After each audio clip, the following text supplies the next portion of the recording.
traveler. You look tired. Perhaps Drobar can assist.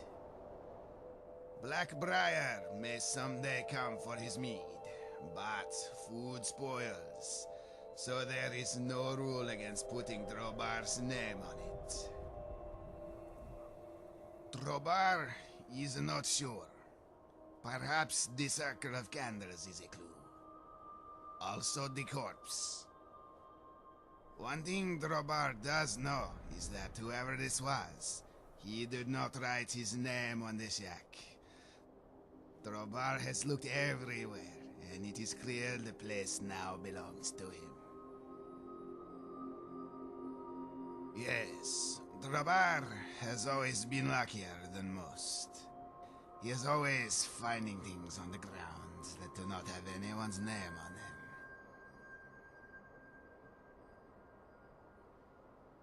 That is how Drobar knows what is his. It has always been this way. Otherwise, one of the other orphans will wear his socks. Of course, right this way. Over here are some rare plates he found in a vault. What's on your mind? They are made of a special wood that comes from trees. Very valuable in Valenwood. This is a kettle full of wine bottles. They used to be full of wine, but the High-Elf came by one day and wrote her name on all of them. But they are still valuable for the glass. Very good material for making windows. Over here is where Drobar keeps his torches and pitchforks. Very handy if you want to start a rebellion.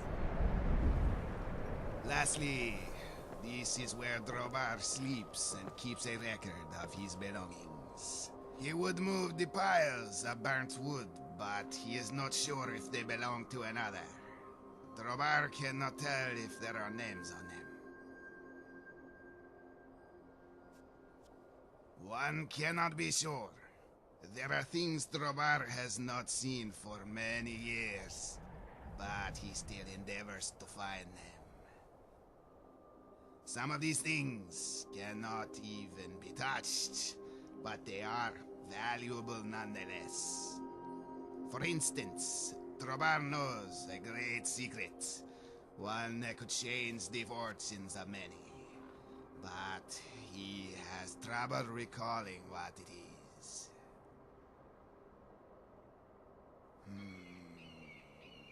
Perhaps if you help Drobar find his lucky gold coin, that always helps him remember the important things.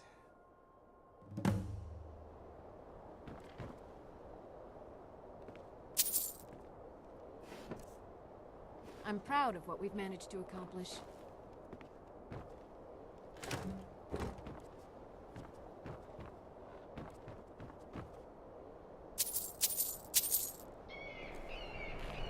Have we met?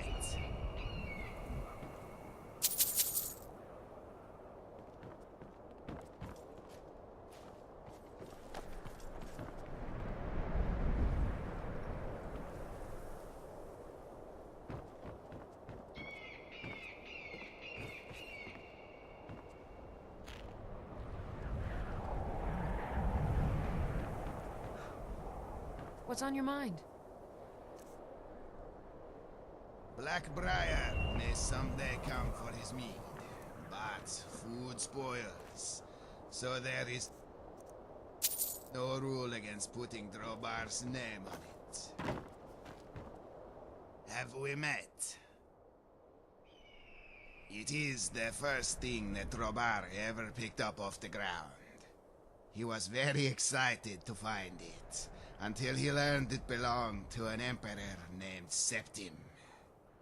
But later, Drobar learned that the Septim is not an emperor. He is actually a dead man. So Drobar carved his name into this coin, just as he does with everything else. Really? Where? Oh, thank goodness. Drobar would be completely lost without his lucky coin. It must have brought you here to help him find it.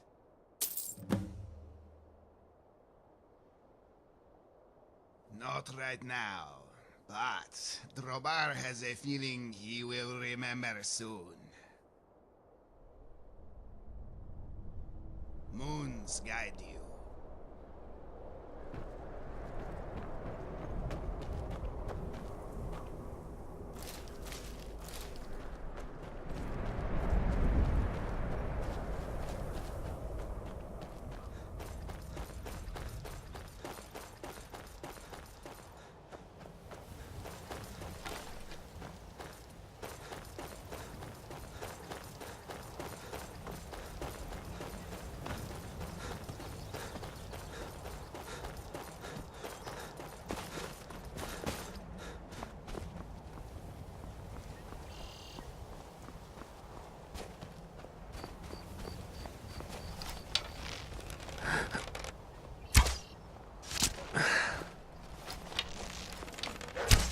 You have a death wish?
You there! As an officer of the Imperial Legion, I require your assistance to complete my mission. The General has sent me to obtain a powerful weapon for the war effort. This was the last great bastion of the Dragon Cult, and their leader's mask was reported to be quite powerful.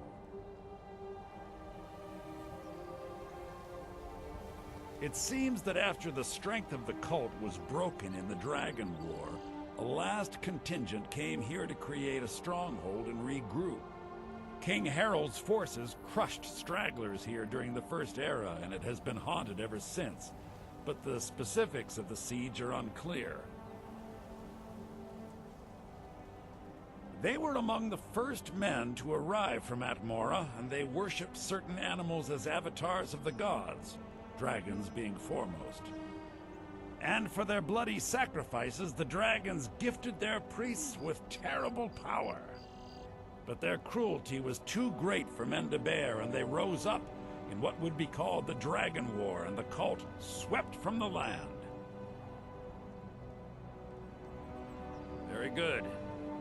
The research I've done seems to indicate that Skorm Snowstrider left part of his journal here after laying siege. I believe it should indicate how to enter the blocked-off sections of the stronghold.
got a bad feeling about this.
Bad idea. Now pay. Victory is your... Only a fool lets himself get surrounded.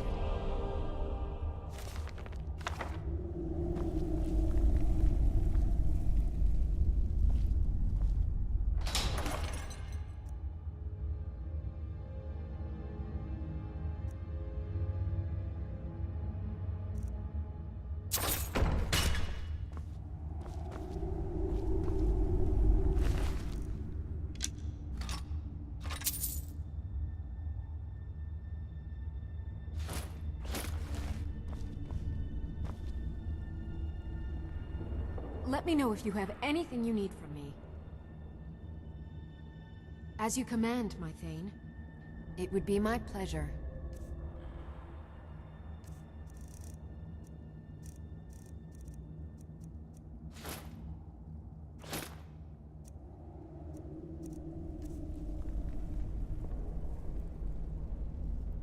Very good, sir.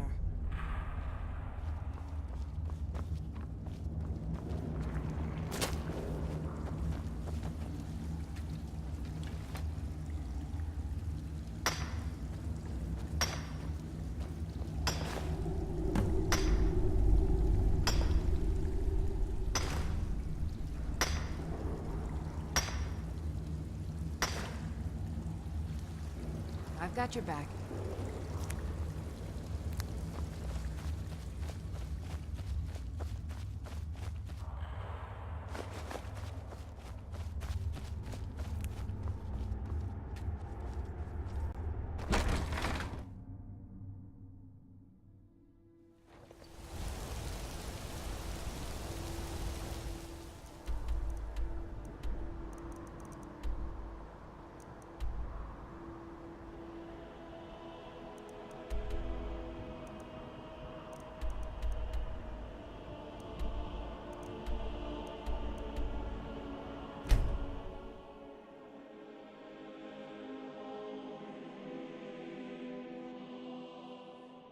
I've got your back.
Still here.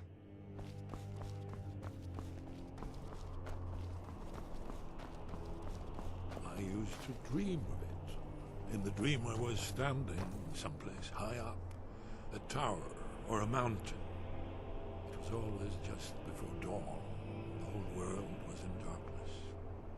Then came the flash of light, just on the horizon, within the clouds that marked the border between worlds.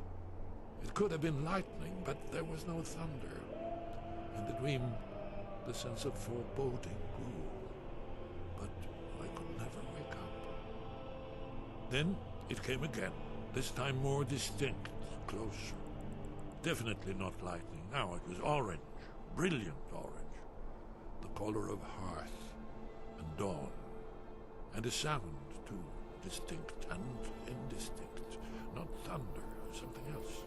Something I should recognize, but in the dream I cannot place it. I want to leave my high place to seek shelter from what I don't yet know. In the manner of dreams, I cannot escape. I'm forced to wait and watch.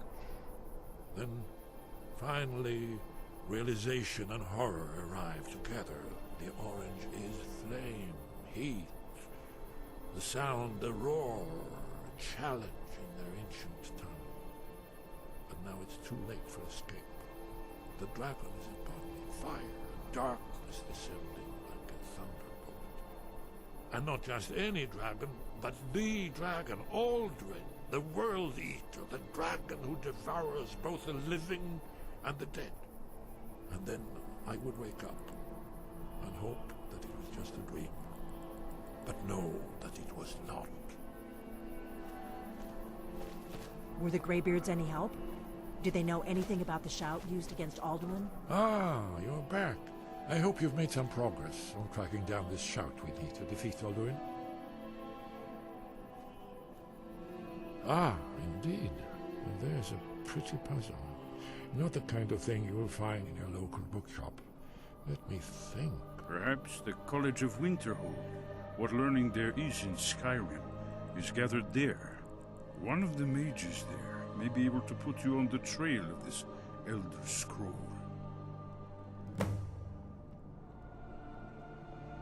Do you know the College of Winterhold? They have a deep interest in such arcana. Goodbye, then.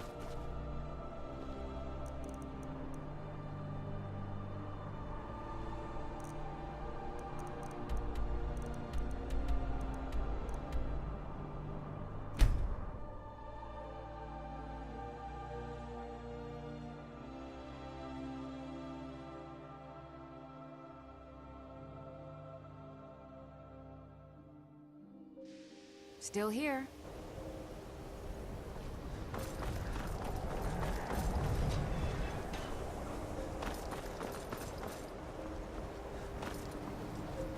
The chanting This better be good. are one of the few things that keep us in touch with the rest of If you're life. feeling adventurous, I'm always looking for someone to procure valuable books from some more dangerous locations. Well, all right, here. I scribbled down the last place I'd heard about. Check it out, but be careful.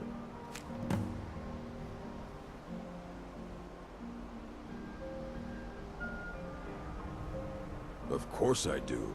If I didn't, most of these books would have been burned to ashes or dissolved to nothing before the Third Era. Mages need to be reminded to be careful around research materials.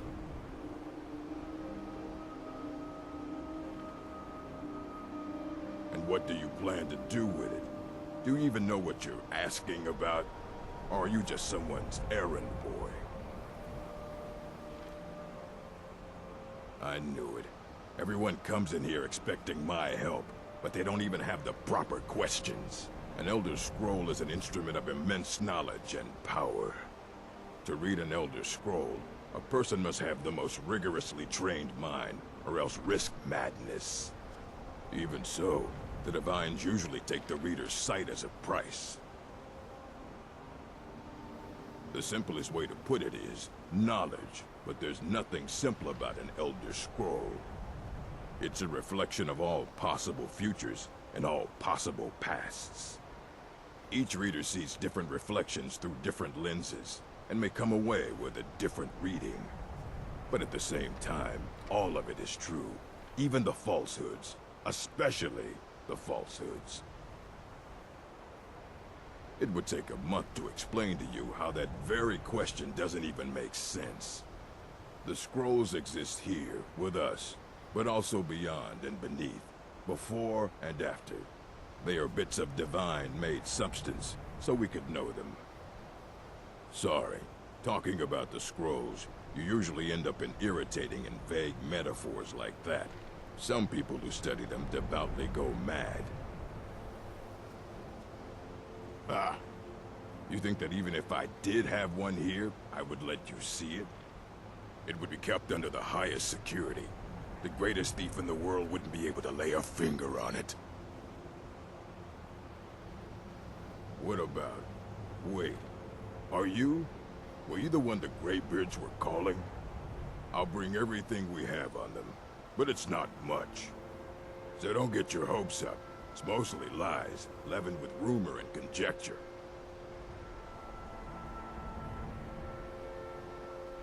As a matter of fact, there are. Have you ever heard of Shalador? Immensely powerful mage, back in the First Era. Had an understanding of magic few have ever matched. He holed himself up in Labyrinthian, and devoted all his time to research and study, but more than you would imagine possible. Since then, his writings have been scattered all over Skyrim, but are little use to anyone who can't translate them. I'm one of the few who can.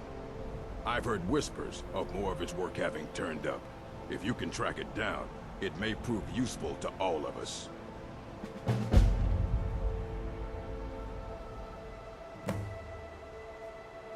Please make sure your hands are clean before touching anything, all right?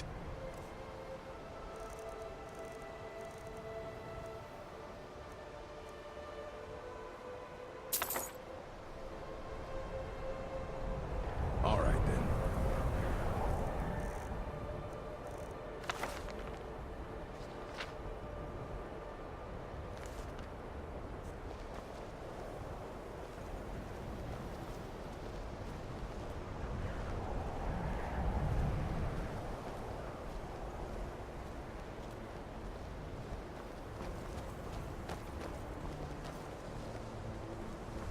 I have many important things on my mind. Your concerns are not on mine.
Master Tolfter lost his alembic again. I swear, there's one like him at every college. Here you go. Try not to spill anything on them.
You are now in the Arcanium, of which I am in charge. It might as well be my own little plane of oblivion. Disrupt my Arcanium, and I will have you torn apart by angry Atronachs. Now, do you require assistance?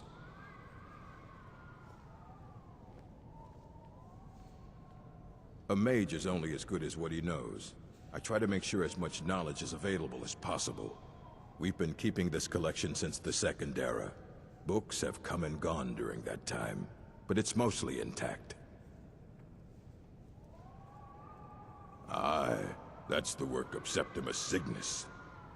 He's the world's master of the nature of Elder Scrolls, but, well, he's been gone for a long while. Too long. Somewhere up north, in the ice fields. He said he found some old Dwemer artifact, but well, that was years ago. Haven't heard from him since.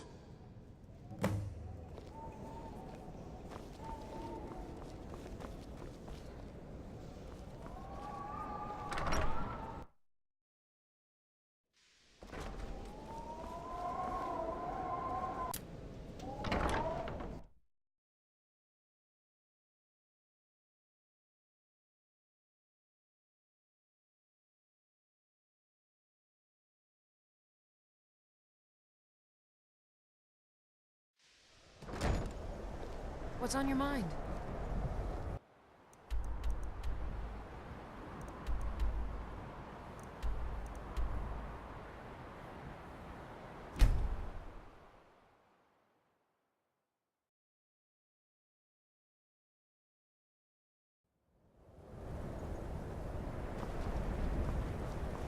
I have to wonder, what does the Dragonborn do once he's summoned by the Greybeards?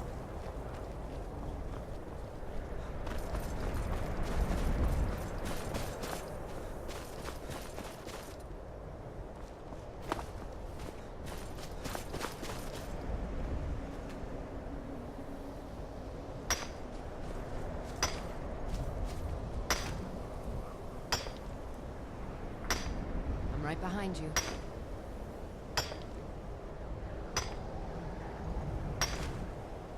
I'm right behind you.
Now that's how it's done.